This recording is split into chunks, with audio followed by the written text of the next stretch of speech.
Welcome back to Financial Therapy. Take a moment right now just to imagine following your dreams, or imagine doing a profession that you loved so much that you would do it for free. What about leaving everything you know behind to follow an uncommon path? In this episode of Financial Therapy, we are going to explore what inspires people to choose, say, their passion over a regular paycheck. We're heading out to discover what money is like on the road less travelled, where individuals make less standard choices about how they make money, and what are the driving forces that inspire them to do so. I'm calling it Money on the Road Less Travelled. My first guest's passion has meant that he has performed in front of 3.8 billion people.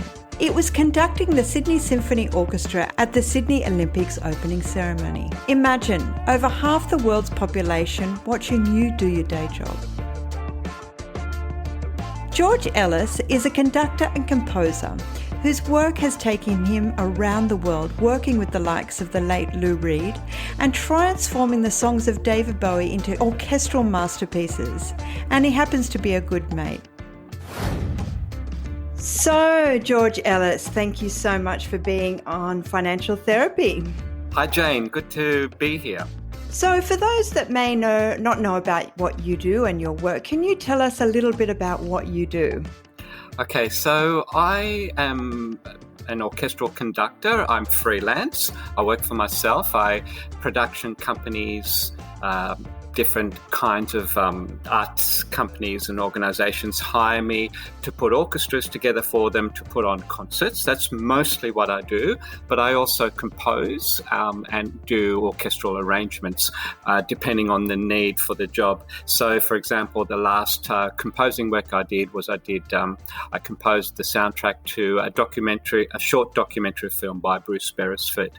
So I compose, I do orchestrations, and I conduct for a living, predominantly orchestral, but sometimes vocal as well. Yeah. So look, I'm really interested in discussing this idea about why some people follow their passion over, say, following the paycheck. And well, can you just tell me a little bit about when you were started to be interested in music and your passion sort of started? Yes, sure. Well, I have an older brother who's 3 years older than me. So when I was about 5, maybe 6, he was learning piano. And I wanted to go to piano lessons as well. It looked fascinating to me. It sounded fascinating to me. So I pestered my parents to take me to lessons. But they said I was too young, but I insisted. So I went at an early age. Soon after, my older brother stopped lessons. So I took his lessons. So I was going to 2 lessons a week because I loved. So I started lessons, and then I kept on going with it. I did that all the way through high school, formed rock bands when I was in high school, but I was also learning some classical music as well. But my parents didn't want me to pursue music. I didn't really know what I knew. I wanted to study music, but I didn't want to study music. I wanted to play music, but I didn't know how I was going to go about that. So because I didn't have a plan, my parents wanted me to go to university. So I went to university. I studied something completely non-related to anything I was wanting to do. I think I was doing science. I took some computers were coming up then as an important thing. So I took some computer science classes. I wasn't interested in any of it. I was playing in a rock band at the time. The rock band broke up. I failed university. So I was thinking, what is it that I'm going to do with my life? I knew I wanted to do music. My parents wanted me to study. So I happened to come across a friend of mine who was studying music at the Conservatorium of Music, or at least said they wanted to go and study music at the Conservatorium. So that sparked an idea in me to really work hard and practice on instruments that I was learning, including piano, including guitar, including cello, and then I auditioned to get into the conservatorium 2 years after high school. So the year after high school, I went to university and failed that. Then the year after that, so the second year out of high school, I just practiced and practiced and practiced to get into the conservatorium. And at the end of that year, I auditioned to get into the Conservatorium of Music, and I enrolled in a Bachelor of Music Education. And from there on, my career, what I wanted to do in music is that's where it all started. What happened with your parents when you said, okay, I mean, obviously you said you failed at university. Mm. What was the conversation like when you said, well, look, I failed at the uni that you wanted me to do, but I'm going to go and do this other thing? What was that they said to you? It was tense. There were fights, and they said, well, okay, so you didn't do well at university in that area, so find something else. You've got to stay at university. You must get a university degree. Prior to that, when I was about 14, 15, I kept on going with the music lessons, and they said to me, so why are you still doing music lessons? And I said, well, you gave them to me. I know I insisted on them, but you gave them to me when I was young, and I love this now. I want to keep going. They said, okay, but we just wanted it to be a hobby for you. And I understand that thinking. That's a fair enough and reasonable thing to want. I mean, every parent, of course, I assume, wants their child to prosper in life, and they didn't see that a musician of any kind would be able to prosper financially. So when I kept up the lessons, and when I was playing in the bands, I was spending all my time playing music and learning music. They said to me, well, why are you still doing that? And of course, the reason for me was because I love it, and this is what I want to do. Now, I didn't know how to go about making music. I mean, the band tried, and we made a record, and we used to support bands, be support acts for bands like Mental as Anything and Cold Chisel, etc. But other than that, I wasn't sure how to make a living out of music. So when my parents insisted that I go to university, I did, not reluctantly, but also not enthusiastically. I thought, well, they're right. Maybe I can still play music, but maybe I should have some kind of career. But it wasn't sitting well with me. I was spending much more time with the rock band and having lessons than I was with any of my studies at university. So when I wasn't doing well and I said I wanted to leave, they said, you mustn't leave. And there were fights. I mean, I was living at home at the time in my early 20s, late teens, early 20s. And there were fights. They said I must stay at university. And I said, no, I don't want to. Basically they got quite angry at me, and I said, well, you can't make me go to university. So I left. I left. And if that answers your question, it was tense. It was hard. And they thought, I said to them, I want to go study at the conservatorium. They said, well, what will you be able to do? And I said, well, I'm going to go and find out. I have to follow, and I know it's a cliche, but I have to follow my passion, and my passion was music. And I thought it was a perfect combination. As I said before, I wanted to play music. They wanted me to study. Well, I was at the conservatorium studying. So for me, it was good. They weren't sure how it was going to turn out, and possibly I wasn't either. But I enrolled at first year. Luckily, I got in. I passed the audition, and I enrolled at first year conservatorium, and I just fell in love with every single thing I was learning. And I can go on about that with how it happened from there as to how my career took off. But that's how it all started, by me leaving it, then taking a year off to really hone my craft, learn my piano scales, train my ear. So when I had the audition to get into the conservatorium, I knew how to answer their questions and to play the ability. So it all started then 2 years after high school. So just interesting, if you reflect on that period, the fighting and things like that, did you just deeply know, and even the risk of your perceptions of your parents, that it was just, you just knew, or you just wanted it so much, and that was the thing that drove that difficult conversations? I was finding out. What I did know was not pursuing music wasn't what wasn't for me. Yeah. Not pursuing music was not the right thing for me because I tried it. Now, okay, I didn't give it a good red hot go, but that's because I didn't want to. I was not interested in it. Okay, I was interested in making sure I wasn't living on the street, and I was interested in being able to buy, food and have somewhere to live. But I was interested in that. But in terms of a career, I had tried something else. And maybe, if I'd followed their advice, I would have maybe found something else and found a career out of that. But to answer your question, I didn't know, but I was finding out. I was working out.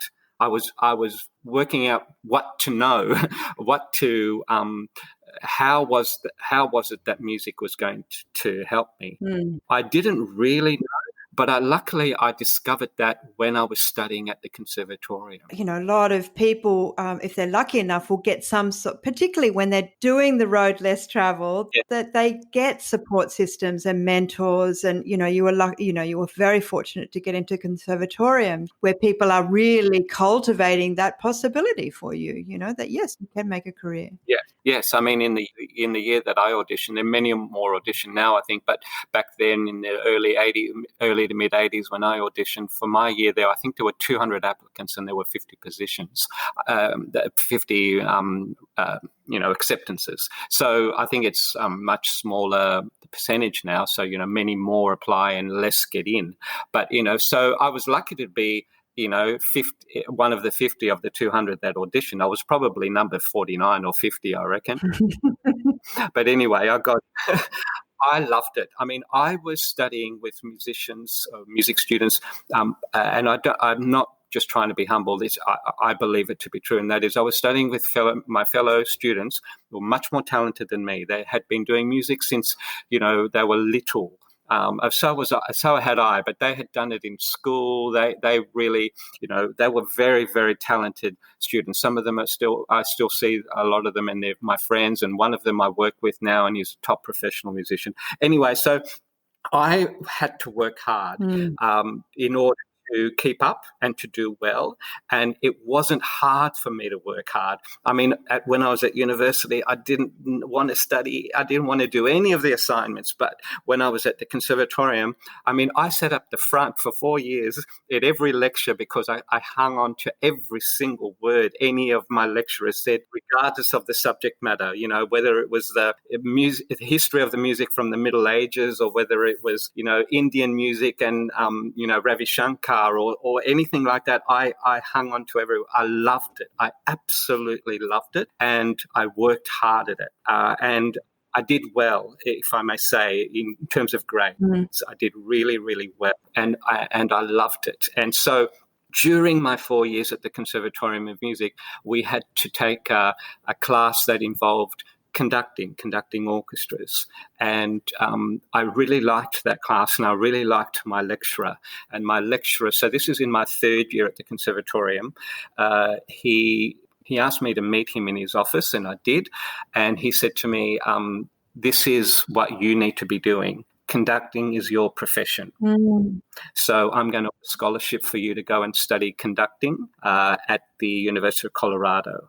And also through the conservatorium, I went to Carnegie Mellon University in Pittsburgh to study composition and orchestration. And then at the end of that short course, I went to the University of Colorado to do a master's degree in conducting. So from the early days, my first year at the Conservatorium of Music, where I was doing music education subjects, performance subjects, learning cello, doing piano, doing, learning history of music, doing ear training and oral and theory, harmony and all things like that, where I wasn't exactly sure where I was going to be going into the music profession. All of a sudden, this one class, this conducting class, which did involve some composition, my lecturer called me out and he said, you have talent in this. And I thought, oh, really? Do I? I know I like it, but I didn't know I was doing it well. He said, you're doing very well. You're going to get a good grade in this class.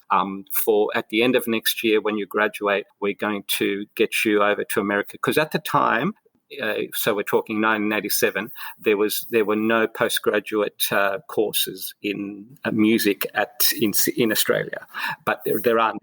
There are now, of course, but there weren't then. And he got his doctorate from the University of Colorado, so that's why he put me in touch there with that university. And I went to that university on scholarship to study. I was there for 3 years studying conducting. Yeah. So it all sprang from there. Yeah. So just listening to you, I just hear this this kind of design, like you were designed for this. You were made for it in a way. And how does that? Because a lot of people come into life and then they go, I don't know what I'm made for, or I don't know or like myself, you go through life and then you kind of land on something and you go, maybe this is where I landed. But for you, it sounds like the way you talk about it, you were kind of made that way. Is that right? Is that how you see it? I'll see if I can answer the question, which is a very good question, this way, and that is what I do know is my love for it. What I do know is that I have a deep, unfailing, unending love for music of all kind. Am I made for it? I don't know, perhaps, but what I do know for sure is that anything to do with music, whether I'm listening to it, working in it, creating it, it just nourishes me. I know it's a bit, cliche to say, but it nourishes my soul in every single way. I love it with such a passion that to be able to make that as my living was a dream. And so I guess in the end, I'm living that dream. Yeah. I don't know about made for it. I do know because I love it so much, I work really hard. I've since day one of the Conservatorium of Music in 1984, I have worked really, really hard, solidly, daily, weekly basis, monthly basis, year in, year out. I work really hard on everything that I'm doing in music but it's really easy for me to do so because I love it so much, as I said before. So let's say I've had a really busy day and I'm not too tired and I can work, starting at midnight. It can be not that I do this on a regular basis or at all lately, but I could say start working at midnight and it can be 4 a.m. before I know it, because when I start music, it's just. It keeps me awake. It's like I'm charged into the wall via electricity because music is just so powerful to me. I can't explain it, and I know it sounds a little bit over the top, but music to me is just. Words fail me. What music? I couldn't express to you in words what music means to me. I'm just so touched by what you're saying. I find this subject, this sort of issues of survival and therapy and what makes us happy as humans, and I love it like that. Yeah. I know that feeling. It feels like it makes there's a really lovely term in Yiddish, gevelling, which is like my heart just goes like pops. Yeah, right. It's like full and it's like my heart singing. Beautiful. And I know exactly what you mean, that place that it just, I could be working or studying or thinking about, these issues of what we have around, mental health and 4 o'clock and it turns up. And in a way, when I said sort of made of it, I mean that I was kind of designed that way or, I was certainly designed to love it. I know that. It's always, my mother tells me when I was really little, like, probably a toddler, where if we were in the shops, in the shopping center, and there was one shop that had music blaring on, I had to stop outside that shop or go inside to listen to the music. So somehow music has always been this amazing, attraction to me, and it hasn't stopped. And so not one single day of my studies or my career since, that first day at the Conservatorium in 1984, have I ever thought, I'm a little bit over music. I've never done any concert where I thought, it's just another concert. No, I mean, I even do sometimes because these days, and we can get to this, when it's appropriate, but, these days I do all kinds of different musics. Like I put orchestras together with pop music and rock music. And, there's music that I really love of pop music, like Beatles and David Bowie and etc. And that's not hard for me to do. But sometimes, for example, I don't love heavy metal music. It's just not my favorite style of music. But, I've done music, putting symphony orchestras together with heavy metal music. But because it's symphony orchestra, even though I don't love heavy metal music, I still love that as well. Music just holds such a place in my whole being, not just my heart, but my whole being, that it's just so, it's the opposite to soporific, whatever that word is, energizer. It's like, even if I get tired, if I'm doing music, I'll stay up for 72 hours because it's just such a, you were just talking about it with your wonderful Yiddish term. It's exactly the same as. I know you've got 2 kids. Do you do that with them? Do you say follow your dream? Is that more likely what you do with them than, say, something that's a bit more practical? What do you do with the kids? It's funny. My daughter Bronte, she went to University of Western Sydney for, I think, a term or half a semester, and she called me one day, in middle of the day, middle of the week, Wednesday or something, and she said, "Dad, I've got some bad news." Or I don't know if she said bad news, but she didn't make it sound like it was going to be that I was going to love what she was going to say next. And she said, "Dad, I want to leave university, and I'm thinking of going to study music. Is that bad? Is that all right?" And I said, "Do you know me? Don't you don't you, that I went to university and I left it and I wanted to go and study music instead?" I said, "Of course." I don't know if that answers your question, but yeah, I was totally okay. I was very happy for my children to follow their dream, follow their passion. It would have been very hypocritical of me to say, "No, you must go to university." And so, in relation to that, when my children were little, my daughter and my son were little, I did take them. I mean, their mother is a music teacher, so they had no hope but to get to have music. They couldn't escape music and music education. So I did give them, arrange for them to have music lessons. And that was not because I necessarily wanted them to do music. I mean, I would have been very happy if they said yes or no. But what I didn't want was that for them to be, 17 years old and say, "Dad, I love music. I want to go and play cello in an orchestra. How come, especially given you're a conductor, why didn't I learn music when I was 5 years old? Now I can't do music." So I wanted to give them that opportunity, and then for them at 17 to say, "Yes, great, I'm really grateful for that. I'm going to study music," or "No, it's not for me. I'd rather be a vet. I'd rather be a nurse." Whatever it is they wanted, and then that's okay. To me, that wouldn't have been a waste. That music education is a lovely thing to do, even if you don't take it up for a living. But what I couldn't risk was them not to have the education and the opportunity, and for them to say, "Hang on, I can't now pursue it for a career because it's too late." You can't learn an instrument at 19 years old. I mean, you can, but it's to make it a living, to be a professional at it, you have to start young. That's the only thing about music. You do have to start young if you want to make it a living. Yeah.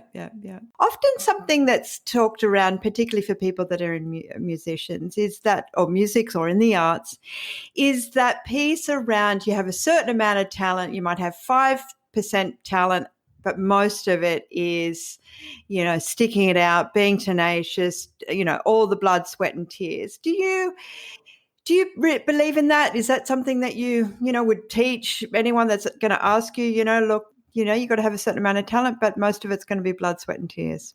I think, yes, the answer is yes to that. But I think there are 3 important components, probably in this order of importance, to absolutely love it.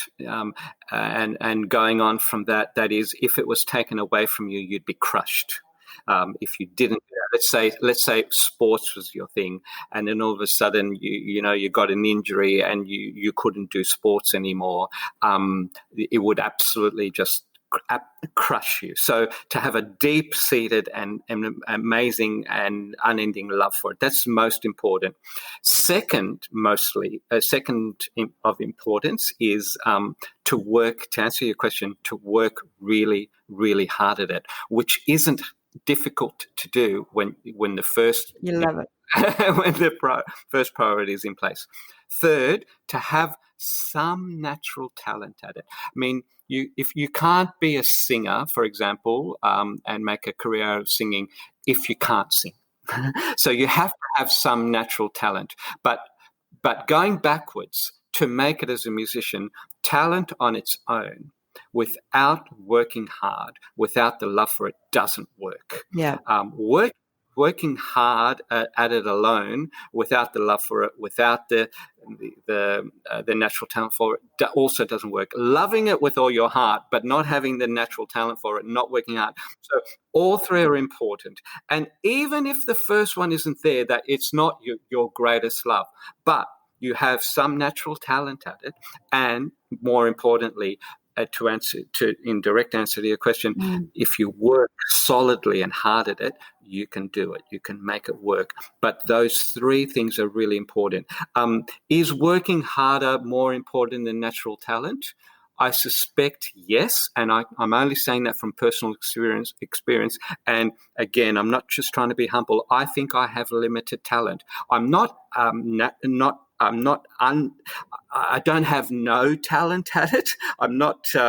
But I'm not really that talented. But because of my love for it, I've worked really hard at it. And so from my own perspective, working hard is more important than any natural talent you have. But it's good to have both. Now, if you're really, really, really naturally talented at it, you probably don't have to work hard. Prime example, Mozart. Now, Wolfgang Amadeus Mozart wrote his first symphony when I think he was 5. He wrote this amazing Symphony number 25 in G minor. And when I ask my orchestras, do you know what age, when we play it, I ask them, do you know what age Mozart was when he wrote this symphony? And they say, no. I say he was 17, and it sounds like something that's all his life he had worked on. So there you can have lots of natural raw talent like Mozart did, and not have to work hard, and the music just comes out, or you can play the piano, as a child prodigy. But there aren't that many Mozarts. I'm certainly not a Mozart, and I know very, very, very few Mozarts. So for those Mozarts out there, well done. I hate you. No, I don't. Good for you. But for the rest of us, we have to work hard, and especially the less natural talent you have, the harder you have to work. And I know I've had to work very, very hard. But I go back to, and I know I'm repeating myself, but it isn't hard to work hard when it fills you with such joy. Love it. Love it, love it, love it. Thank you. That's a really lovely, concise and applied, way of answering that question. Thank you, George. It was beautiful. So I'm just going to change tack again.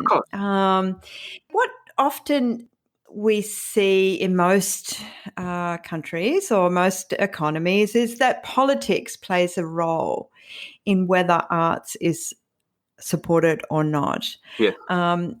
Personally, I've spent a bit of time in Cuba, and in Cuba, musicians are just as important as nurses and doctors and engineers and office workers. Yeah.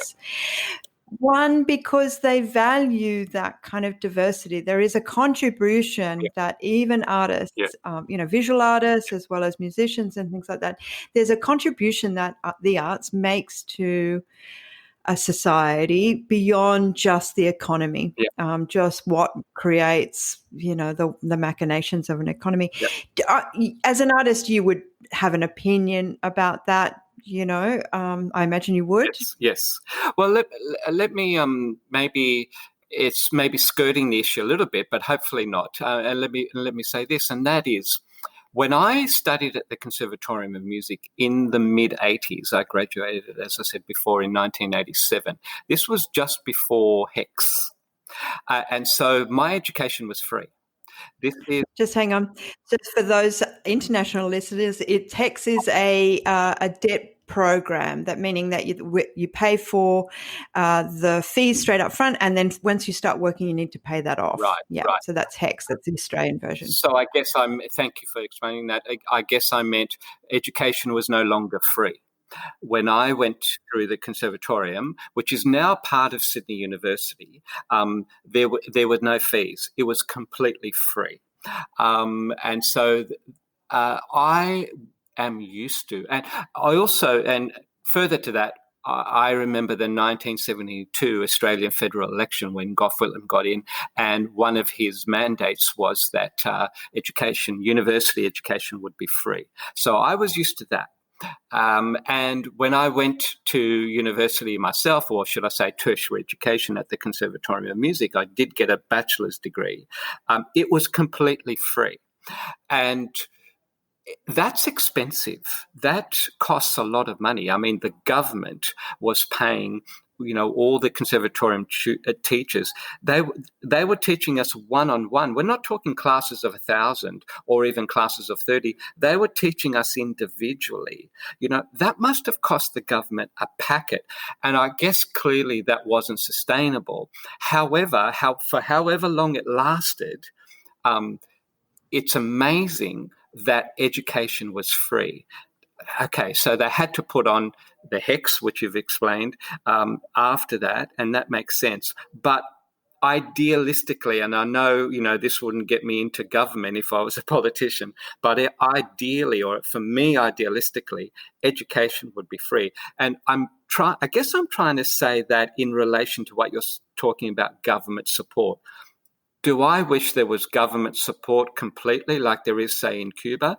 I've just finished, I should say, reading a book about the music education system in Venezuela. It's called El Sistema, or the system, where all students have an orchestra education for free. At least that's the way it was. I'm not sure that it's like that anymore. It was like that for years. And wonderful people like conductors like Gustavo Dudamel came out of that. He's now the chief conductor of the Los Angeles Philharmonic Orchestra. And so that's a really good system. Does it work politically? Does it work financially? Clearly not, because it's too hard. But do I wish it happened? Yes, I do. But that's being very idealistic. Does that talk to your question? I think you've covered off something really interesting about that, because, but it didn't, but that's okay.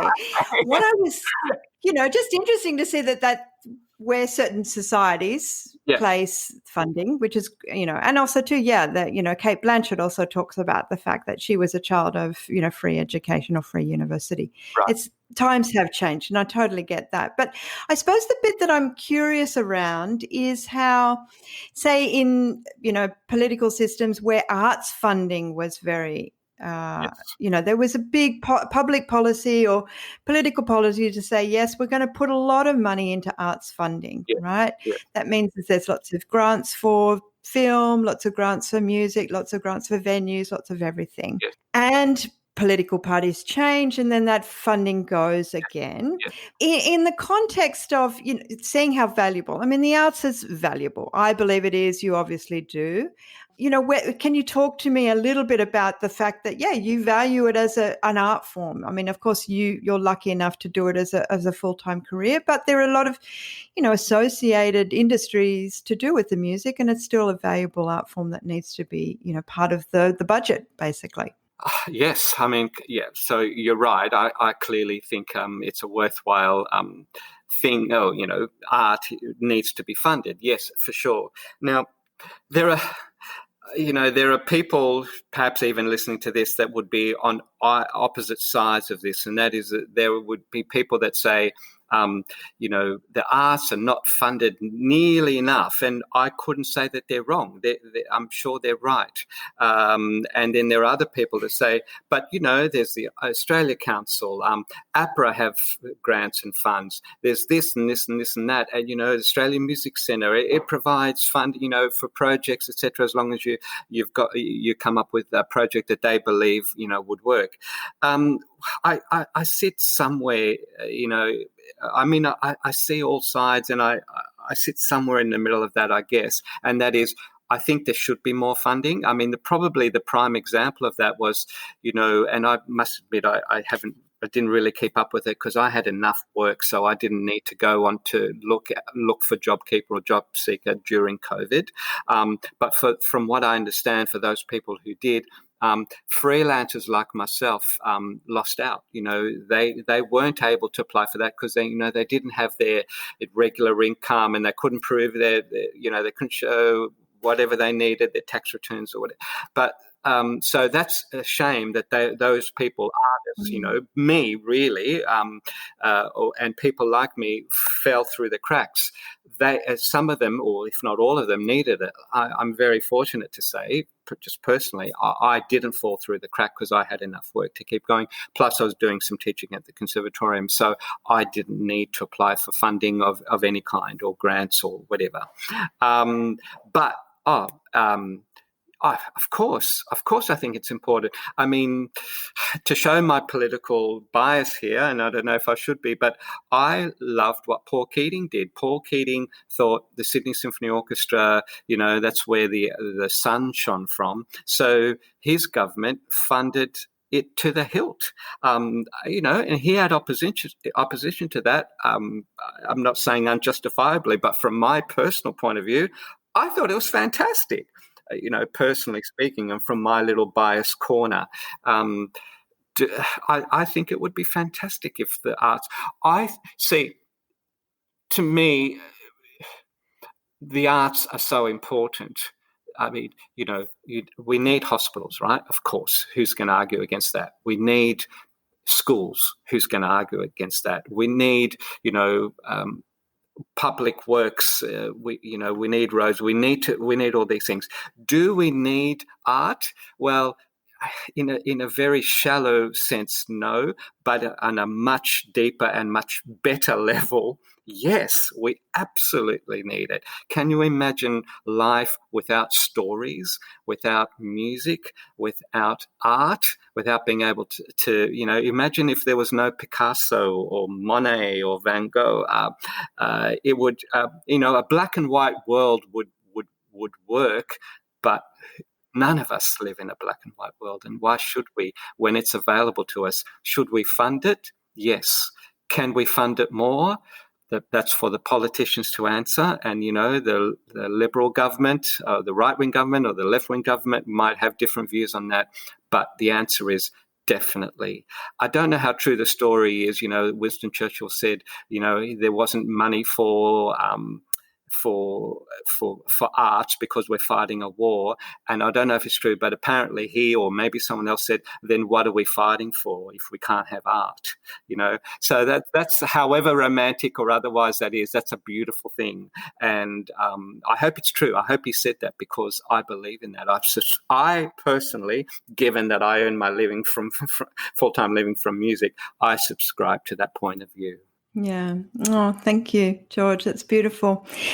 Yeah, you just made me, as you're talking about that, it's obvious, a COVID, lots of big industries are not functioning at the moment, particularly the tourism industry, but certainly the arts industry. And I'm really glad that you mentioned about certain areas of certain individuals that fell through the cracks because they are working in freelance, and that they are putting color to the world that you so beautifully put. Exactly. And so interrupt you, but on that point, this time last year, maybe a little bit later in the year or early this year, as we all know, unfortunately, Australia was battling bushfires. And I'm not the first to say it. This is not my idea or a new idea, but everybody said, look, especially when COVID and all those artists fell through the cracks, it was even people like Tony Burke said, they're the very people that played for us for free to get to raise money to fight, to give to the fire brigade to fight the bushfires. That's a really important thing.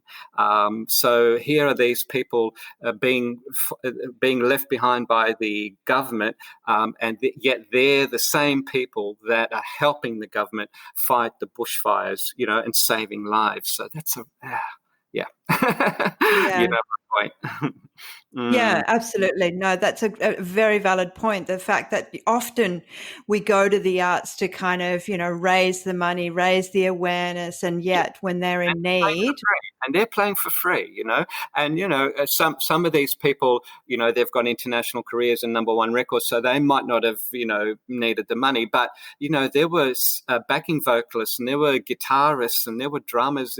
They're playing. I know some of them were friends of mine who all played for free. The bushfires were consuming everything. So they're not going to say, can I have my $100, please? Or can I have my whatever their fee was? They're going to say, no, I'll give my time for free. They're the very same people that fell through the cracks, not the ones that had the number one hit. They don't need to play for funding, but the ones that really needed that fee, who forewent that fee, if that's the right verb, then couldn't apply for funding. So that's a tragedy, unfortunately. Yeah, that's beautifully. Thank you for bringing up that really valid point. Look, this has just been an amazing conversation, and I knew it would. I just really, you've touched on things so much about, money can be a very complex thing, and even in our passions, it plays, and I'm going to continue doing these conversations, which following our passion, because I think we often feel that we've got to sort of travel the road most trodden, and hopefully this will be an inspiration for people to say, actually, I want to follow the thing that I love, which is probably what we need a little bit more of in the world. I couldn't agree more. Yeah. So look, just to finish up, I always like to ask my guests these two really interesting questions, because we're talking about money, and we're certainly talking about our relationship with money. Can you tell me a little bit about what money was like growing up? Sure. Okay. So my parents were born in Alexandria, Egypt, and they're from Greek background. So they weren't native Egyptians, clearly. And in the mid-50s, the Egyptian government made it difficult for non-Egyptians to live there via taxing them more highly. So my father sought another place in the world to live. Greece's economy at the time wasn't great, so he knew somebody that lived in Sydney, Australia, a relative, and the economy was booming here, and he heard it was a great country, beaches, etc., the beautiful what we know Australia to be, and so he moved here. I mention all that to say, when he came out in 1956, he had no money. Absolutely no money. So he and my mother, were renting and working and trying to make a living. And then he bought a house way out west where I was born. And when I was 3, we came back into the inner city where I grew up. Now, I say all that to say that money was tight. But my father, even though he didn't work in something that he was passionate about, he was a cleaner. He worked hard. He worked really, really hard, and I guess I get a work ethic from him. But it's not as hard for me because I'm working hard for something that I love. He was working hard cleaning toilets, but he worked hard and he made things work, and he was a smart man. And so he formed his own business, and through hard, really, really hard work, he ended up getting the contract for the Hilton Hotel in the city, and that gave him money. And from that money, he bought houses. But, so by the time I was a mid-teenager, we had a beautiful house with a view of the city, etc. But before then, money was tight. So my father, who was a beautifully generous man and a beautiful man, he was a very loving, giving, emotional father, hands-on, hugging father, was also really, money was a big issue for him. Probably the only problem I had was when I was older and I was making money, and he was, and I was working, I should say, and he was still alive. the only thing that upset me a little bit was that he asked me if I was, what my salary was, and not that I minded what the figure was or telling him what the figure was, but he was making a focus of that question, and I was happy to answer. I didn't want. I wanted him to know that I was okay, and that's why he was asking.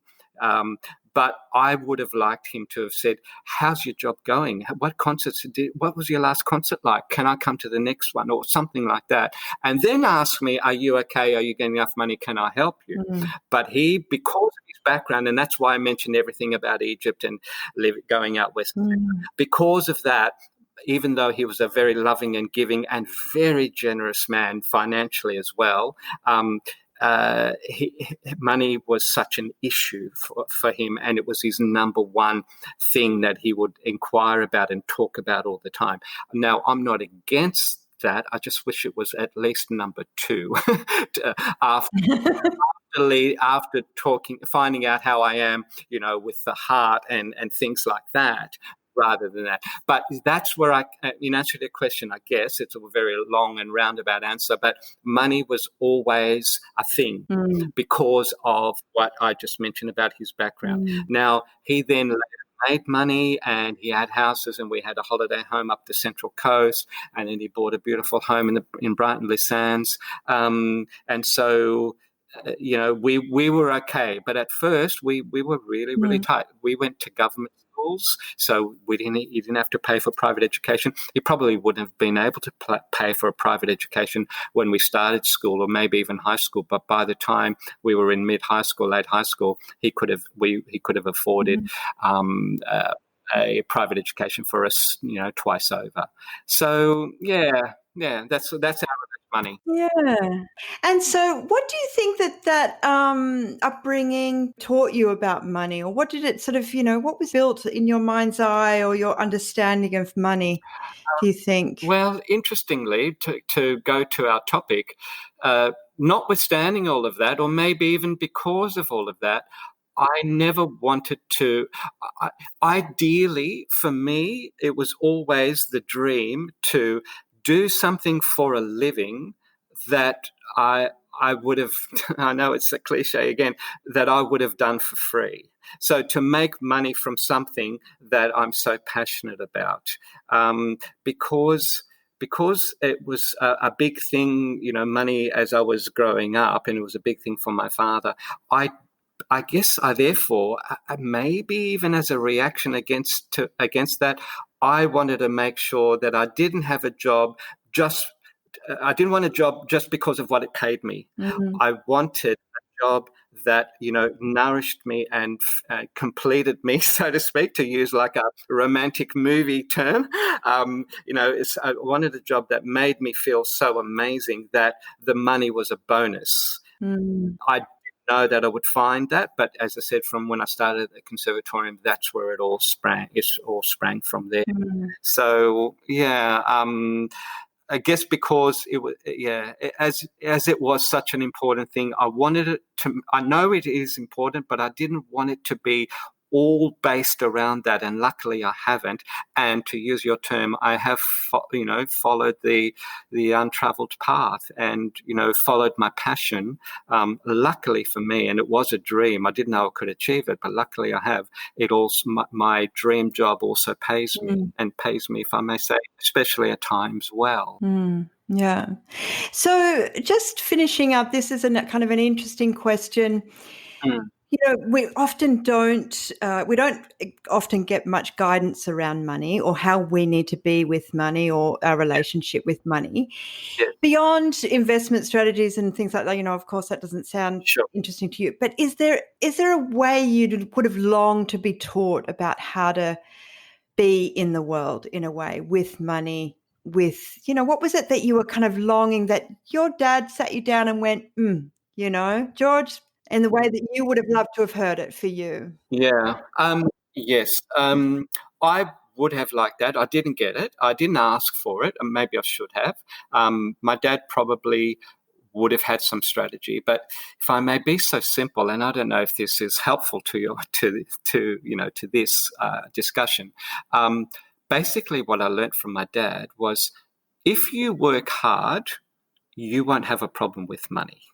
If you work, whatever it is you're doing, whether it is a dream job like, the one you've got, or whether it's, doing whatever, any other job you can think of, if you work hard at it, you won't be short. You might not necessarily be a billionaire, but if you work hard at if you work hard at your job, you will always be okay with money. And how, maybe the essence of your question is, what is it that you do with your money? Well, a standard, of course, and everybody knows this, it's not worth me saying for the podcast, but as long as you're not spending more than you're earning, and you're working and you're getting that money, you will always have money in the bank. And that's how nobody's ever really taught me how to work with money. But two things I've done is worked hard and therefore made the money, and two, made sure that I haven't spent more than I earn.